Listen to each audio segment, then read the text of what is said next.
बालक। गंगू को लोग ब्राह्मण कहते हैं और वह अपने को ब्राह्मण समझता भी है। मेरे सईस और खिदमतगार मुझे दूर से सलाम करते हैं।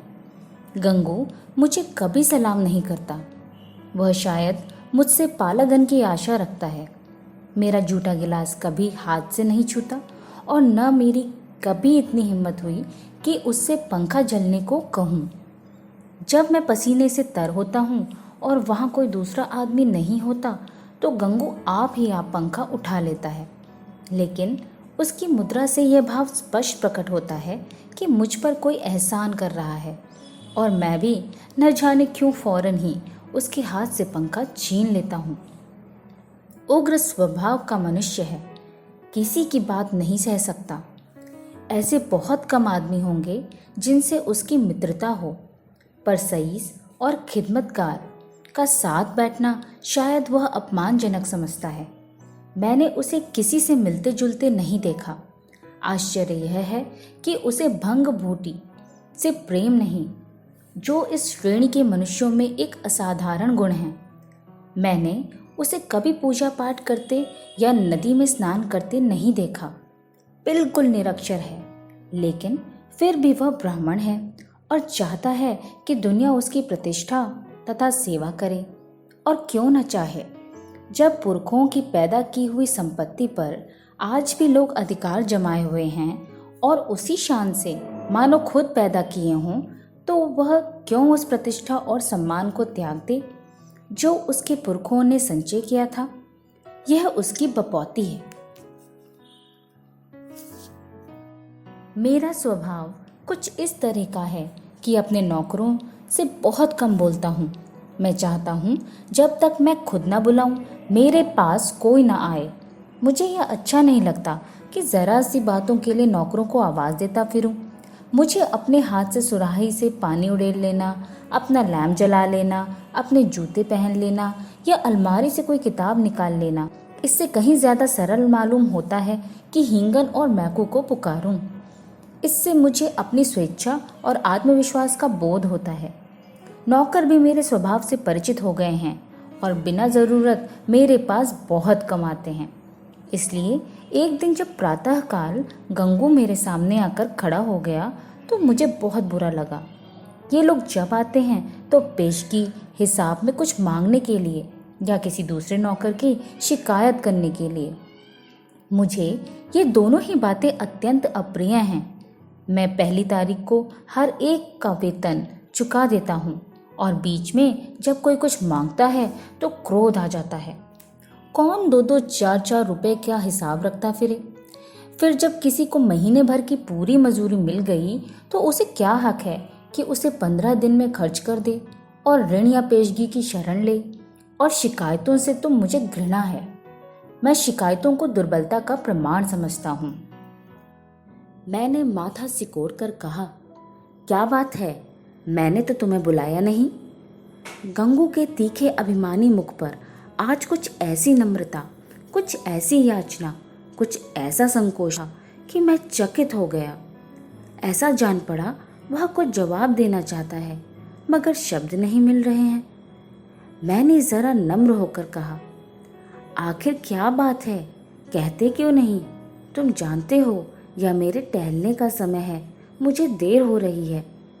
गंगू ने निराशा भरे स्वर में कहा, तो आप हवा खाने जाएं, मैं फिर आ जाऊंगा। यह अवस्था और भी चिंताजनक थी। इस जल्दी में तो वह एक क्षण में अपना वृतांत कह सुनाएगा। वह जानता है कि मुझे ज़्यादा अवकाश नहीं है।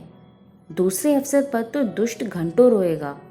मेरे कुछ लिखने पढ़ने को तो वह शायद कुछ काम समझता हो, लेकिन विचार को, जो मेरे लिए सबसे कठिन साधना है, वह मेरे विश्राम का समय समझता है। वह उसी वक्त आकर मेरे सिर पर सवार हो जाएगा। मैंने निर्दयता के साथ कहा, क्या कुछ पेशगी मांगने आए हो? मैं पेशगी नहीं देता। जी नहीं सरकार, मैंने तो कभी पेशगी नहीं मांगी। तो क्या किसी की शिकायत करना चाहते हो? मुझे शिकायतों से घृणा है। जी नहीं सरकार, मैंने तो कभी किसी की शिकायत नहीं की।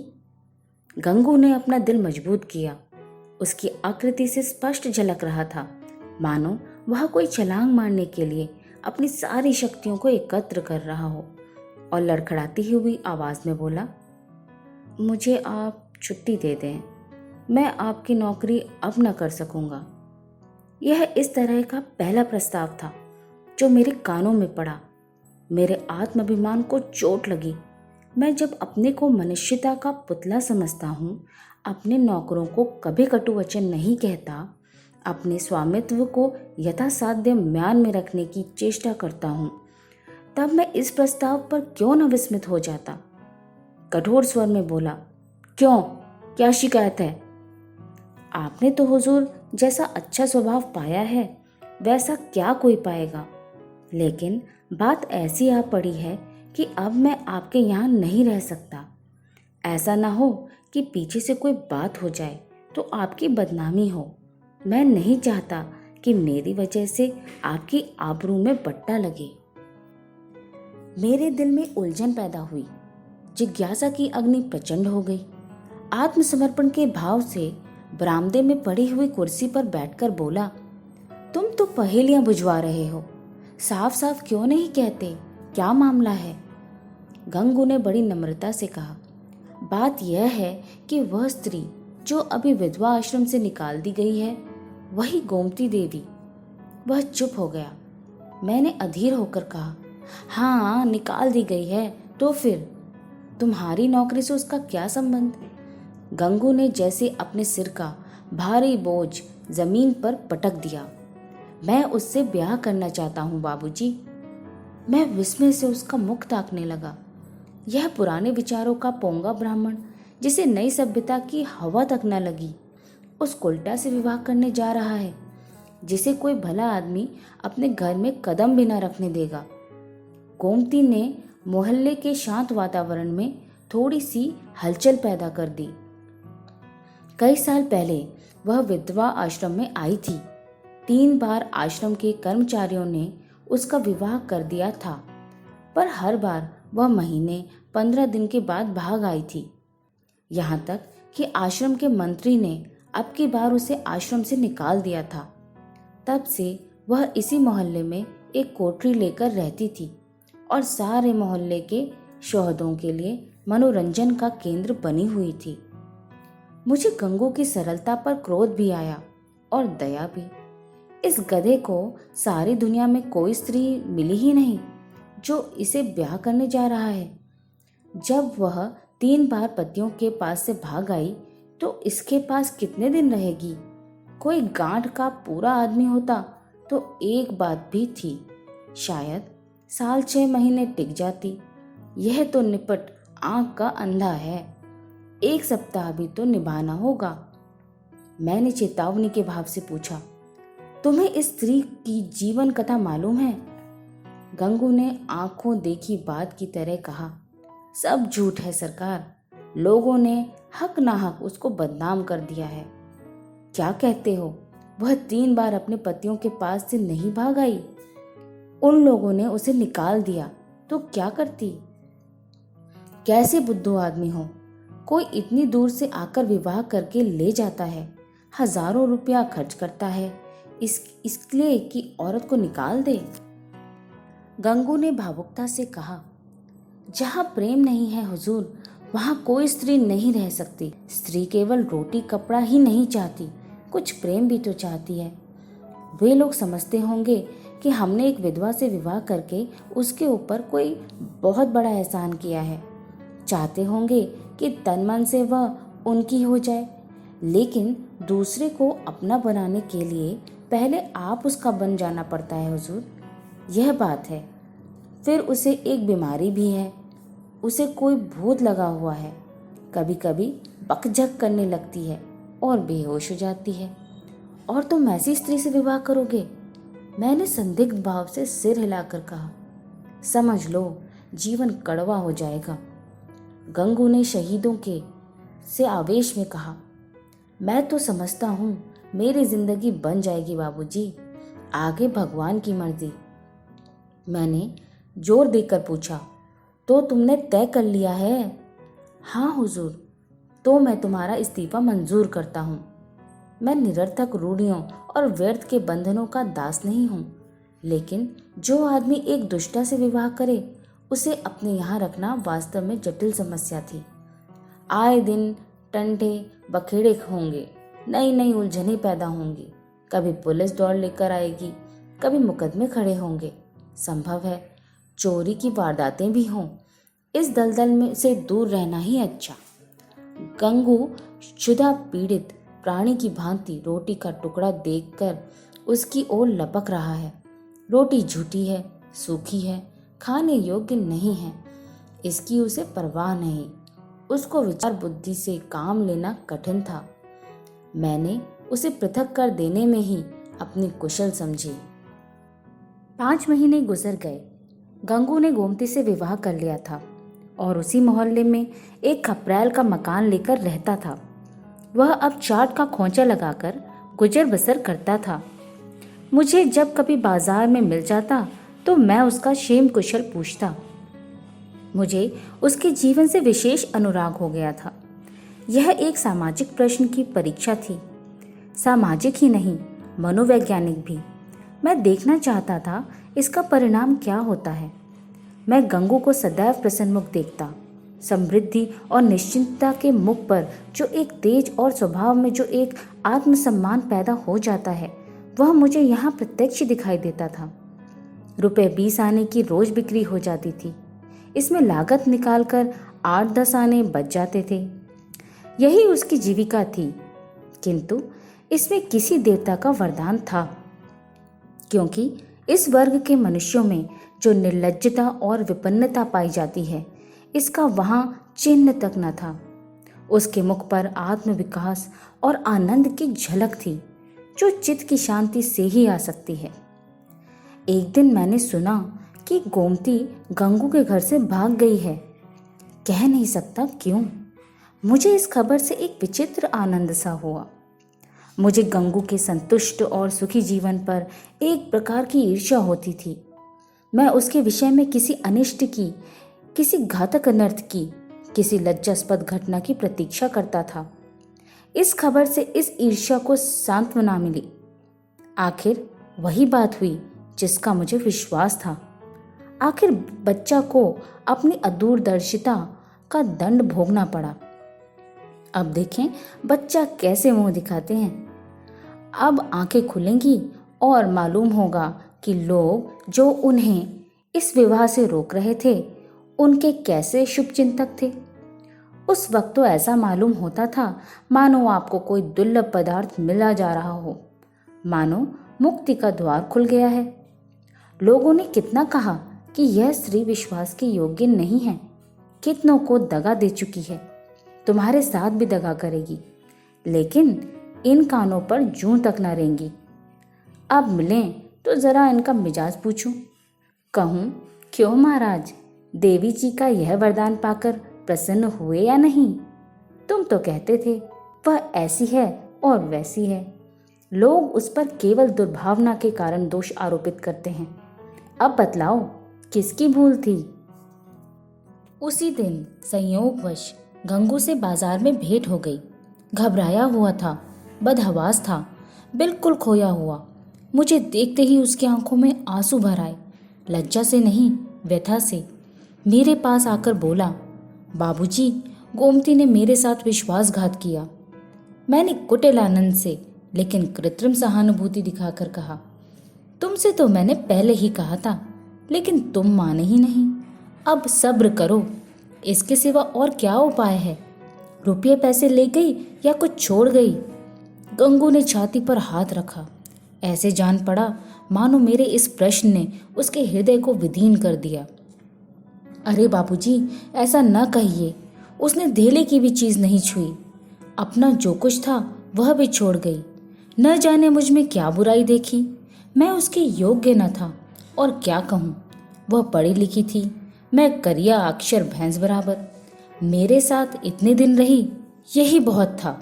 कुछ दिन और उसके साथ रह जाता तो आदमी बन जाता।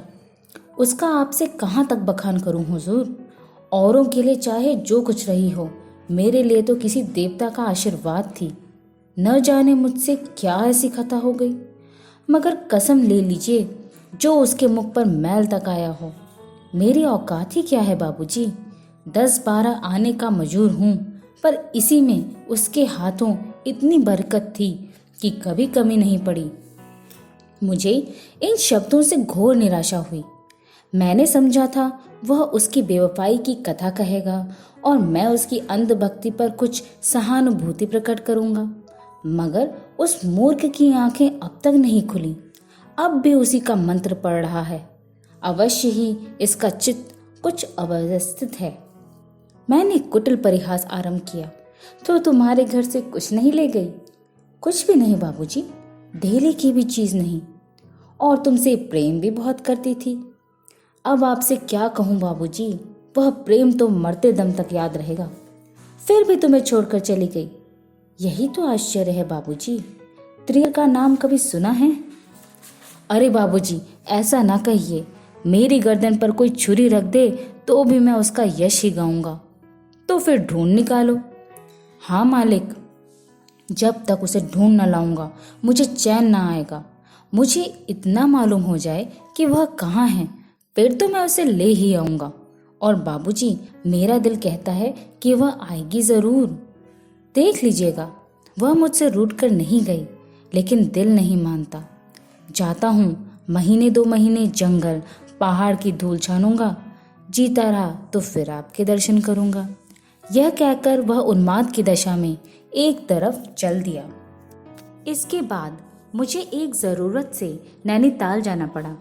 सैर करने के लिए नहीं। 1 महीने के बाद लौटा और अभी कपड़े भी ना उतारने पाया था कि देखता हूँ गंगू एक नवजात शिशु को गोद में लिए खड़ा है। शायद कृष्ण को पाकर नंद भी इतने पुलकित न हुए होंगे। मालूम होता था उसके रोम रोम से आनंद फूटा पड़ता है। चेहरे और आंखों से कृतज्ञता और श्रद्धा के राग निकल रहे थे। कुछ वही भाव था जो किसी क्षुधा पीड़ित भिक्षु के चेहरे पर भरपेट भोजन करने के बाद नजर आता है। मैंने पूछा, कहो महाराज, गोमती देवी का कुछ पता लगा? तुम तो बाहर गए थे। गंगू ने अपने को समाते हुए जवाब दिया, हाँ बाबूजी, आपके आशीर्वाद से ढूंढ लाया। लखनऊ के जनाने अस्पताल में मिली। यहाँ एक सहेली से कह गई थी कि अगर वह बहुत घबराए तो बतला देना। मैं सुनते ही लखनऊ भागा और उसे घसीट लाया। घाते में यह बच्चा भी मिल गया। उसने बच्चे को उठाकर मेरी तरफ बढ़ाया, मानो कोई खिलाड़ी तमगा पाकर दिखा रहा हो। मैंने उपहास के भाव से पूछा, अच्छा, यह लड़का भी मिल गया? शायद इसीलिए वो यहाँ से भागी थी। है तो तुम्हारा ही लड़का। मेरा काहे का है बाबूजी, आपका है, भगवान का है। तो लखनऊ में पैदा हुआ? हाँ बाबूजी, अभी तो कुल 1 महीने का है। तुम्हारे ब्याह हुए कितने दिन हुए? यह 7वां महीना जा रहा है, तो शादी के 6ठे महीने पैदा हुआ। और क्या बाबूजी, फिर भी तुम्हारा लड़का है? हाँ जी।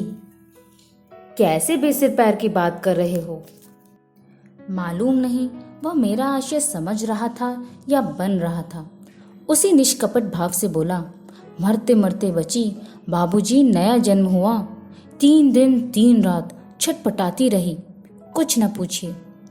मैंने अब जरा व्यंग भाव से कहा, लेकिन 6 महीने में लड़का होते आज ही सुना। यह चोट निशाने पर जा बैठी। मुस्कुरा कर बोला, अच्छा वह बात, मुझे तो उसका ध्यान भी नहीं आया। इसी बहस से तो गोमती भागी थी। मैंने कहा, गोमती, अगर तुम्हारा मन मुझसे नहीं मिलता तो तुम मुझे छोड़ दो, मैं अभी चला जाऊंगा और फिर कभी तुम्हारे पास न आऊंगा। तुमको जब कुछ काम पड़े तो मुझे लिखना, मैं भरसक तुम्हारी मदद करूंगा। मुझे तुमसे कुछ मलाल नहीं है। मेरी आंखों में तुम अब भी उतनी ही भली हो। अब भी मैं तुम्हें उतना ही चाहता हूँ। नहीं, अब मैं तुम्हें और ज़्यादा चाहता हूँ। लेकिन अगर तुम्हारा मन मुझसे फिर नहीं गया है तो मेरे साथ चलो। गंगू जीते जी तुमसे बेवफाई नहीं करेगा। मैंने तुमसे इसलिए विवाह नहीं किया कि तुम देवी हो, बल्कि इसलिए किया कि मैं तुम्हें चाहता था और सोचता था कि तुम भी मुझे चाहती हो। यह बच्चा मेरा है, मेरा अपना बच्चा है। मैंने एक बोया हुआ खेत लिया तो क्या उसकी फसल को इसलिए छोड़ दूंगा कि उसे किसी दूसरे ने बोया था? यह कहकर उसने जोर से टट्टा मारा। मैं कपड़े उतारना भूल गया। कह नहीं सकता क्यों मेरी आंखें सजल हो गईं। न जाने वह कौन सी शक्ति थी जिसने मेरी मनोगत घृणा को दबाकर मेरे हाथों को बढ़ा दिया। मैंने उस निष्कलंक बालक को गोद में ले लिया और इतने प्यार से उसका चुंबन लिया कि शायद अपने बच्चों को भी न लिया होगा। गंगू बोला, बाबूजी, आप बड़े सज्जन हैं। मैं गोमती से बार बार आपका बखान करता हूँ, कहता हूँ चल एक बार उनके दर्शन करा, लेकिन मारे लाज के आती ही नहीं। मैं और सज्जन? अपनी सज्जनता का पर्दा आज मेरी आंखों से हटा। मैंने भक्ति से डूबे हुए स्वर में कहा, नहीं जी, मेरे जैसे कलुषित मनुष्य के पास वह क्या आएगी। चलो मैं उसके दर्शन करने चलता हूँ। तुम मुझे सज्जन समझते हो? मैं ऊपर से सज्जन हूँ पर दिल का कमीना हूँ।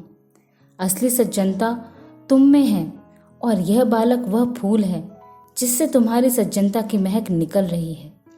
मैं बच्चे को छाती से लगाए हुए गंगू के साथ चल दिया। आप सुन रहे थे बोलती किताब से मुंशी प्रेमचंद की कहानी बालक। ऐसी ही और कुछ कहानियाँ लेके आएंगे। तब तक के लिए अलविदा।